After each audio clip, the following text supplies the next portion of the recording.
안녕하세요, 꾹입니다. 지난 영상에 이어서 TIE에 제출했었던 제 저널 소식을 먼저 말씀드리며 영상을 시작하고자 합니다. 지난 메이저 리비전 답변서 제출 이후에 마이너 리비전을 한 번 더 받았었고요. 이번에 다행스럽게도 최종 논문 게재 판정을 받았습니다. 총평을 하자면 이번 저널은 운이 좋게도 착하신 리뷰어분들을 만난 덕분에 코멘트들이 모두 제 논문에 대해 긍정적인 반응이었고 오타 같은 것을 포함하여 몇 가지 수정사항 정도만 요청했었던 것 같습니다. 요약하자면 다 제가 잘 적었다는 반증 아니겠습니까? 네, 오늘은 제가 억셉받았었던 TIE 저널 연구 내용에 대해서 조금 말씀드려볼까 합니다. 연구는 영상 썸네일이나 제목에서도 말씀드렸듯이 제 주 전공에 기계학습 알고리즘을 입혀서 최적화를 시켰다는 내용입니다.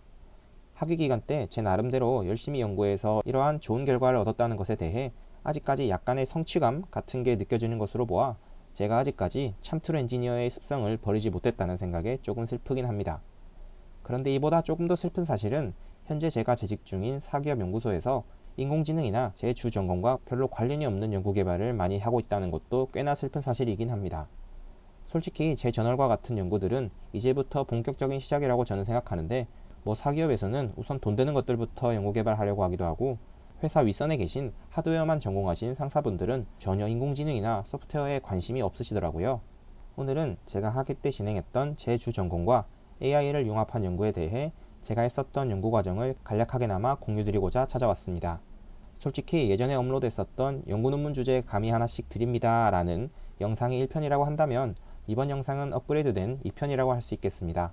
1편도 물론 좋은 영상이라고 생각은 하지만 그때는 제가 전화를 억셉받았다거나 하는 뒷받침할 수 있는 자료가 없어서 약간 공개하기가 조금 그랬는데요. 다행히 이번에 해당 연구 주제로 꽤 괜찮은 저널지에서 억셉을 받았기에 이번 영상에서는 실제로 저의 주 전공에 인공지능을 어떻게 접목시켰는지 말씀드릴 수 있게 되었습니다. 아주 간략하게라도 설명드려서 시청자분들의 졸업에 조금이나마 도움이 되었으면 합니다. 그럼 지금 바로 시작하겠습니다. 네, 그럼 제 박사학위 논문 중 작은 부분을 발췌한 내용에 대해서 말씀드리겠습니다. 주된 내용은 기계학습 알고리즘을 이용하여 무선전력 전송 시스템에서 페라이트 코어의 최적 형상 설계를 진행했다는 연구 내용입니다. 무선전력 전송의 원리는 기회가 된다면 다음 영상에서 아주 쉽게 한번 다뤄볼 생각인데요. 이번에는 간단하게 원리 위주로만 말씀드리고 넘어가자면 무선으로 전력을 보내고자 하는 왼쪽에 위치한 송신 코일에 교류 전류를 흘려주게 될 경우 송신 코일 주변에 자기장이 생성되는 암페어 법칙과 그 자기장이 수신 코일에 쇄교하여 수신 코일에 전압이 유도되는 패러데이 법칙에 의한 원리로 설명할 수 있습니다. 자기유도 무선전력 전송 시스템의 다양한 어플리케이션을 간략하게 소개드리자면 왼쪽의 스마트폰부터 오른쪽의 전기자동차까지 정말 다양하게 적용되고 있는데요. 요즘 나오는 스마트폰들은 대부분 무선 충전 기능이 적용되고 있습니다. 굳이 여러분의 스마트폰을 뜯어보실 필요는 없지만 실제로 스마트폰을 뜯어보시면 저렇게 동그랗게 생긴 얇은 코일이 스마트폰 뒤에 내장되어 있어서 무선으로 배터리 충전이 이루어질 수 있고요. 지금 현재에도 카이스트에 돌아다니고 있는 무선 충전 전기버스인 올레브 또한 길바닥에 길게 코일을 깔아둬서 전기버스가 그 위에 위치하게 된다면 무선으로 전기버스의 배터리 충전이 이루어지게 됩니다.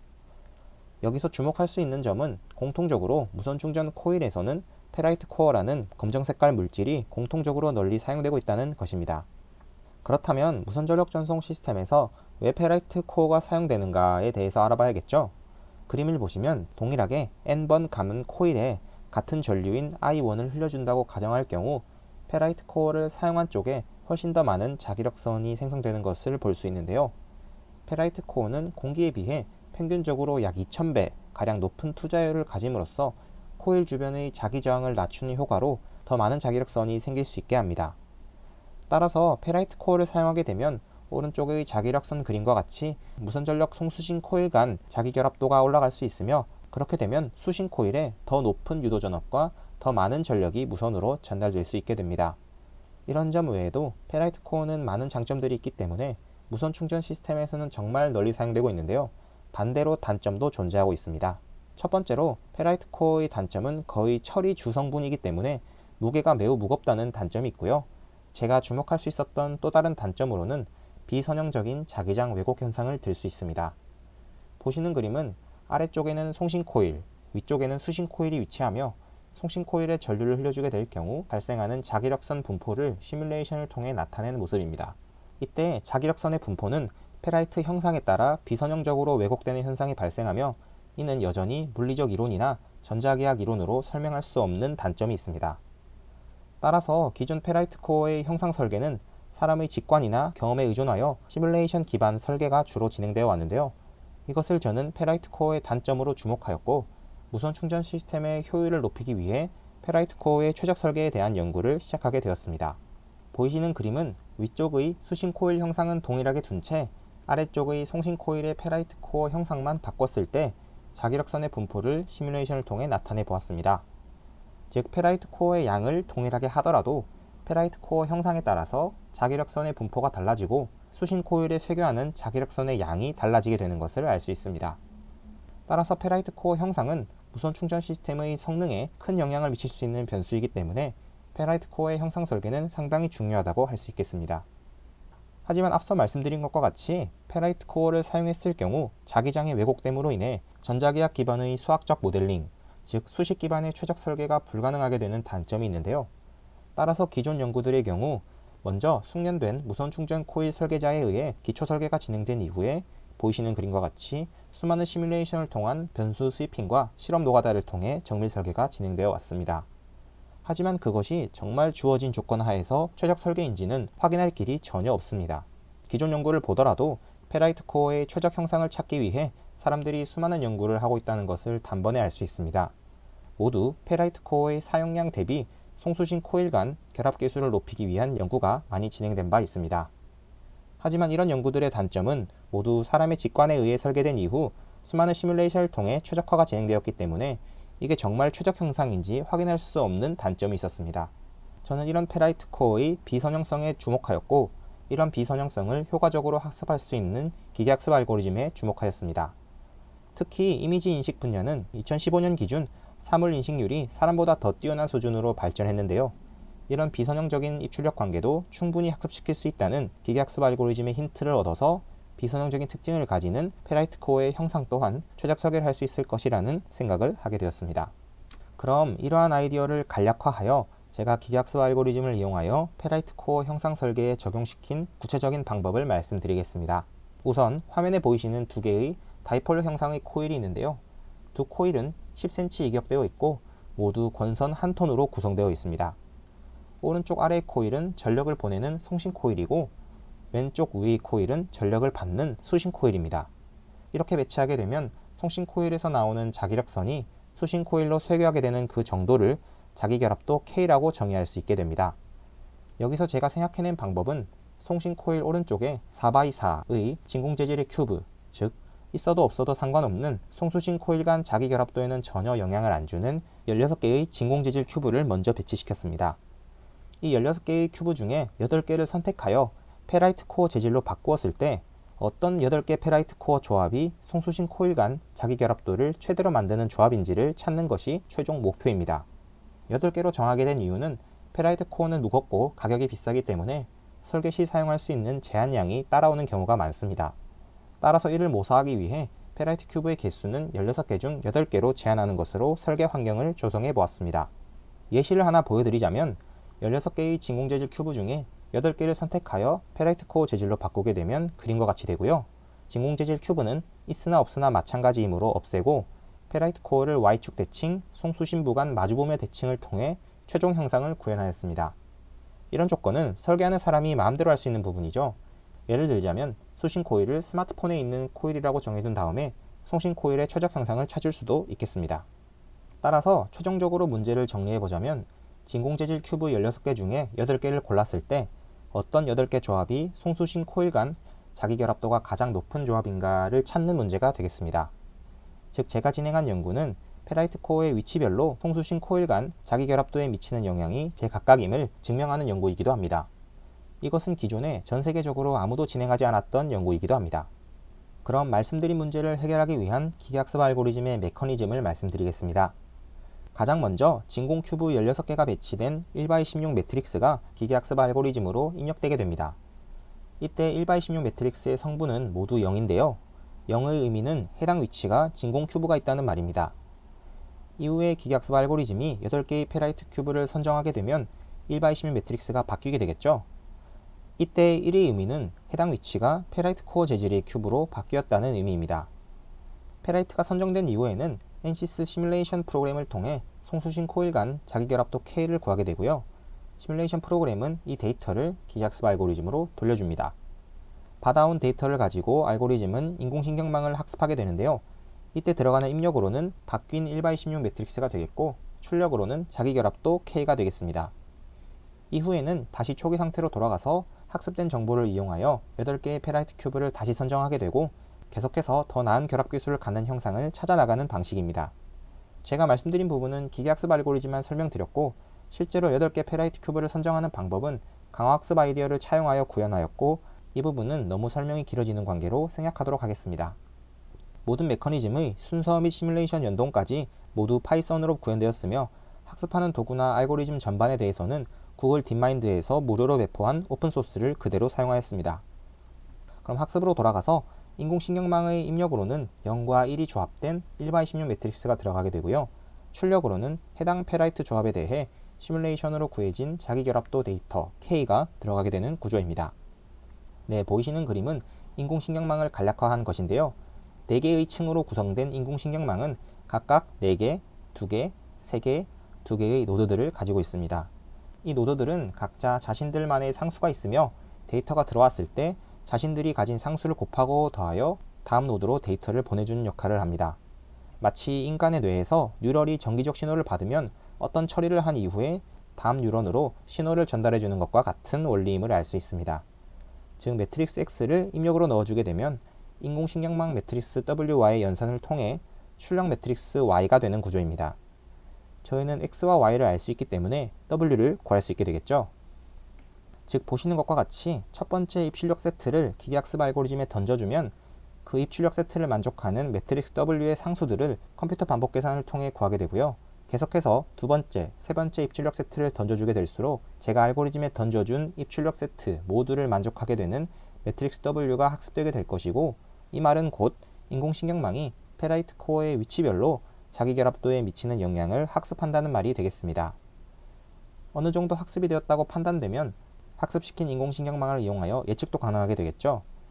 이제는 이전에 학습되지 않은 또 다른 매트릭스를 X에 넣은 다음에 학습된 매트릭스 W를 이용하여 시뮬레이션을 돌리지 않아도 매트릭스 Y를 예측할 수 있는 단계까지 올 수 있게 됩니다. 네, 이까지 제가 적용한 간단한 기계학습 알고리즘 방법을 설명드렸는데요. 전 여기서 조금 더 들어가 강화학습 아이디어까지 차용했으나 너무 상세하게 들어가게 되면 크게 의미가 없는 것 같아서 여기까지만 알고리즘 설명을 드리고 최종 결과를 말씀드리겠습니다. 학습 알고리즘이 제안한 결과들은 다음과 같이 높은 결합 개수를 가진 구조들로 구성되어 있었고요. 실제로 가장 오른쪽에 보이는 페라이트 구조가 주어진 조건 하에서 가장 높은 자기결합도를 가지는 페라이트 구조가 되겠습니다. 보통 무선 충전 코일을 설계해 본 사람들에게 16개 중에 8개를 선택하라고 하면 열의 9명은 맨 앞줄 8개를 선택하게 되는데요. 이는 주어진 조건 하에서 송수신 코일 간 거리를 가장 가깝게 만드는 경우입니다. 보통 송수신 코일 간 거리가 가까워야 가장 높은 결합 개수를 가진다고 널리 알려져 있는데요. 하지만 실제로 시뮬레이션을 해보면 해당 경우의 결합 개수는 최대값의 약 90% 수준임을 알 수 있습니다. 그 두 가지 형상의 자기력선을 시뮬레이션을 통해 비교해 보았는데요. 최대 결합 개수를 가지는 형상의 경우 페라이트 코어를 뒤쪽에도 배치함으로써 송수신 코일 간 자기 저항을 줄이는 효과로 공간상의 더 많은 자기력선을 끌어오고 있는 것을 알 수 있습니다. 네, 그럼 연구 내용은 여기까지 말씀드리는 것으로 하겠습니다. 들어주셔서 감사합니다. 네, 실제로 구체적이고 상세한 학습 방법에 대한 내용들은 모두 생략했고 설명드린 부분은 모두 기계학습에서도 가장 간단한 지도학습에 대해서만 말씀드렸지만 이 정도라면 전통적인 분야 연구를 하시는 분들도 제가 했던 연구를 그대로 응용하셔서 데이터만 있다면 충분히 인공지능을 접합한 최적화 연구를 하실 수 있을 것이라 생각합니다. 연구 분야가 존재한다는 것은 그 분야에 연구할 것이 많다는 말과 같고 보통 연구할 것이 많다는 말은 비선형적인 입출력 관계가 있어서 사람들이 쉽게 예상하지 못하는 게 있다는 말이 되겠죠. 따라서 제가 진행했었던 무선 충전 분야에서 페라이트의 비선형성을 학습한 것처럼 여러분의 전공 분야에서도 충분히 인공지능을 활용해 다양한 비선형성을 학습한다면 좋은 연구 논문과 함께 빠른 대학원 졸업을 하실 수 있지 않을까 생각합니다. 네, 그럼 지금부터 정말 중요한 꿀팁을 시청자분들께 말씀드리고자 합니다. 요즘 데이터니 클라우드니 인공지능이니 뭐니 해서 정말 핫하죠. 대부분의 학부생분들이 전산학과나 컴퓨터공학 쪽으로 진학을 많이들 하고 계시고 실제로 진학을 희망하고 계신 분들도 많은 것으로 알고 있습니다. 반대로 제 전공과 같이 전통적인 연구 분야는 비교적 찬밥 신세일 수밖에 없는데요. 뭔가 시대에 뒤처져 있는 것 같고 연구 실적 내는 것도 많이 힘들 것 같아 보입니다. 그런데 말이죠. 세상의 이치는 너무 과도하게 사람이 몰리는 곳에는 먹을 게 없다는 것이 진리입니다. 이미 너무나 많은 똑똑하고 뛰어난 분들이 전 세계적으로 AI 알고리즘 자체를 더 깊게 연구하기 위해 대학원에 진학했었고 지금도 엄청나게 많이 진행하고 있기 때문에 AI 알고리즘 자체를 깊게 연구한 저널을 쓰는 것은 앞으로 더욱더 힘들어질 것입니다. 이미 기본적인 것들은 연구가 다 되어 있어서 점점 더 깊게 파들어가서 연구해야 되거든요. 반대로 기존의 전통적인 분야, 즉 기계공학, 전기전자공학, 화학공학, 생명공학 같은 분야들의 경우 이미 무료로 널리 배포되어 쓰여지고 있는 간단한 인공지능 알고리즘 코드만 그대로 사용하더라도 최적화할 수 있는 연구 주제들이 그냥 널브러져 있습니다. 그냥 구글에 돌아다니는 기계학습, 강화학습 코드를 그대로 가져와서 우리 전공에 맞춰서 데이터를 넣어서 최적화한 다음에 약간의 분석만 해주면 그냥 저널이 되는 겁니다. 다시 말해 전통적인 전공 분야에 AI를 접목하는 연구는 아직 많은 사람들이 손을 대지 않았고 손을 댈 생각조차 못하는 사람들이 정말 많기 때문에 이런 곳에 기회가 훨씬 더 많다는 것을 말씀드리고 싶습니다. 이는 저널을 빠르게 많이 쓰셔서 빠른 대학원 졸업을 할 수 있다는 말과 같습니다. 요즘 제가 전 세계에서 연구자들이 제출한 논문 리뷰를 받아보면 제가 했던 연구처럼 데이터 학습 기반으로 뭔가를 최적화했다는 논문들이 보이기 시작하더라고요. 제가 보기에 아마도 향후 5년, 10년은 이런 연구들이 쏟아져 나올 것으로 예상합니다. 이러한 전체적인 상황을 이해하시고 제 연구 저널을 다시 보신다면 앞으로 여러분이 어떻게 해야 할지, 어떤 분야로 진학해야 할지 답이 보이는 분이 계실 것 같습니다. 제 영상을 시청해주시는 100명 중에 한 분이라도 무릎을 탁 치시고 아 이거구나 라고 하시며 실천하는 분이 계시다면 저는 그걸로 만족하겠습니다.